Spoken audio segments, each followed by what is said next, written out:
A fresh intelligence assessment from the United States is reshaping the global understanding of one of the most volatile geopolitical flashpoints today, Iran's nuclear program. Despite months of sustained military pressure, including coordinated strikes targeting key nuclear infrastructure, officials familiar with classified reports say the reality on the ground is far more complex and far less decisive than public rhetoric might suggest. At the heart of the matter is a stark conclusion. The recent wave of attacks has inflicted only limited additional damage on Iran's nuclear capabilities. This assessment comes after an extended campaign involving the United States and its allies aimed at halting Tehran's progress toward nuclear weapons. Yet, intelligence findings now indicate that the timeline for Iran to potentially produce a nuclear weapon has remained largely unchanged. Officials describe a situation in which earlier strikes, particularly those carried out in 2025 against facility like Natanz, Fordo, and Isfahan, did succeed in delaying Iran's program by several months. However, more recent operations appear to have delivered diminishing returns. One source familiar with the intelligence described the situation bluntly: the time Iran would need to build a nuclear weapon has not changed.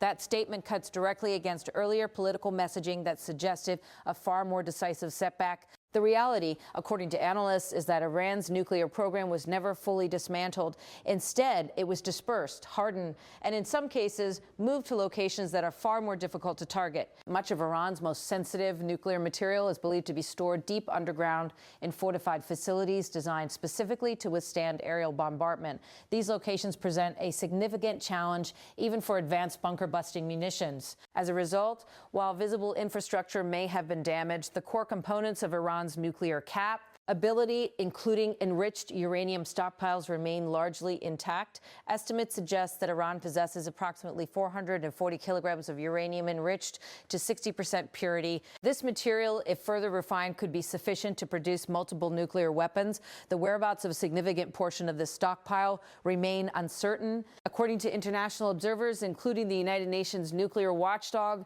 inspectors have been unable to fully verify the status of these materials since the escalation of hostilities. This lack of visibility has only heightened concerns among global powers. An official familiar with the intelligence emphasized the implications. Iran still possesses all of its nuclear material. As far as we know, that uncertainty is compounded by the fact that much of the material may be stored in tunnel systems or other underground complexes. These facilities are not only difficult to detect, but also extremely challenging to destroy without ground war. Operations, an option that carries enormous political and military risks. The broader strategic picture reveals a sobering reality for policymakers in Washington and beyond. Despite the scale and intensity of military operations, the fundamental goal of preventing Iran from maintaining a viable nuclear pathway remains unfulfilled. This disconnect between stated objectives and actual outcomes has sparked debate within political and defense circles. Some lawmakers have openly questioned whether earlier claims about the success of military strikes were overstated. During a recent congressional hearing, concerns were raised about the discrepancy between public statements and intelligence findings. One lawmaker pointed to previous assertions that Iran's nuclear program had been totally obliterated, contrasting them with the latest assessment indicating only limited damage. The evolving situation underscores the inherent limitations of military force when applied to complex, deeply entrenched technological programs. Experts note that while airstrikes can damage facilities and delay progress, they cannot erase the scientific knowledge and technical expertise that underpin a nuclear program. In Iran's case, decades of investment in nuclear research and development have created a resilient system capable of adapting to external pressure. Even targeted actions such as the assassination of nuclear scientists, long considered a tactic for slowing progress, are now seen as having only temporary effects. As one analyst explained, such measures may delay advancements but are unlikely to fundamentally alter the trajectory of Iran's capabilities. Meanwhile, the geopolitical consequences of the ongoing conflict continue to unfold. Tensions in the region have escalated dramatically, with ripple effects extending far beyond the immediate battlefield. One of the most significant developments has been Iran's actions in the Strait of Hormuz, a critical choke point for global oil shipments. Disruptions in this region have triggered sharp increases in energy prices, contributing to economic uncertainty worldwide. The situation has placed additional pressure on policymakers who must balance military objectives with broader economic and diplomatic considerations. At the same time, the conflict has complicated efforts to revive diplomatic negotiations.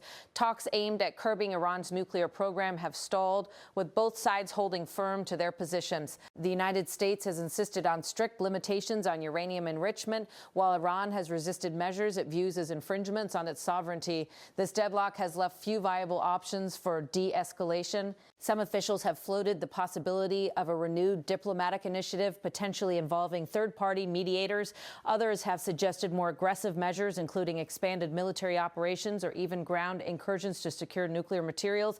However, each of these options carries significant risks. A broader military escalation could destabilize the entire region, drawing in additional actors and increasing the likelihood of unintended consequences. On the other hand, a return to negotiations may be politically difficult, particularly given the current climate of mistrust.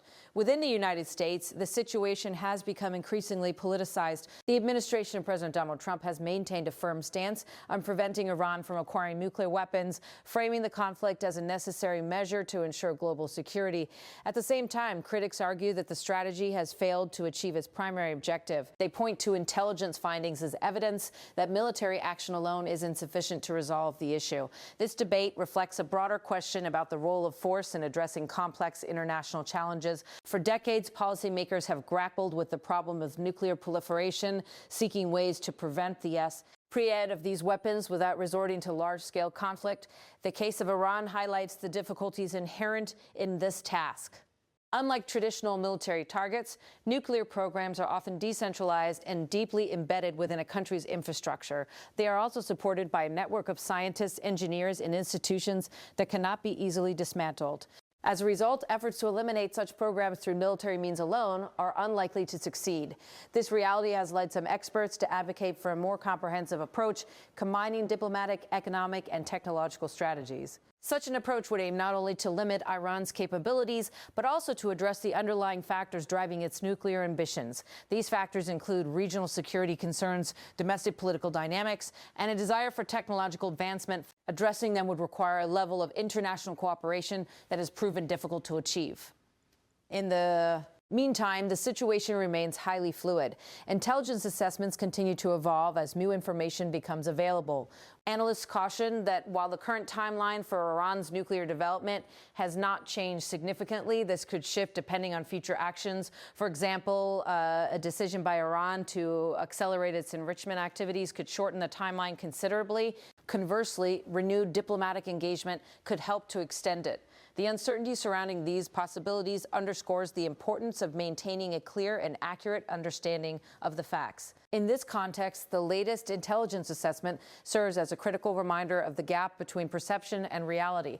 Public statements often emphasize decisive action and clear outcomes. However, the underlying situation is far more nuanced. As one official put it, recent military action has caused only limited additional damage. That statement encapsulates the central challenge for CA and chief policymakers. Despite significant efforts, the fundamental dynamics of Iran's nuclear program remain largely unchanged. This raises important questions about the effectiveness of current strategies and the need for alternative approaches. Looking ahead, the international community faces a difficult path.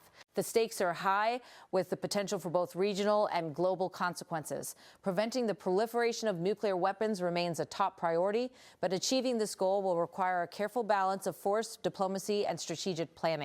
For now, the latest intelligence offers a sobering assessment. After months of conflict and significant military investment, Iran's nuclear program endures resilient, adaptable, and still very much a central issue in global security. And perhaps most importantly, the timeline that policymakers hope to push back has barely moved at all.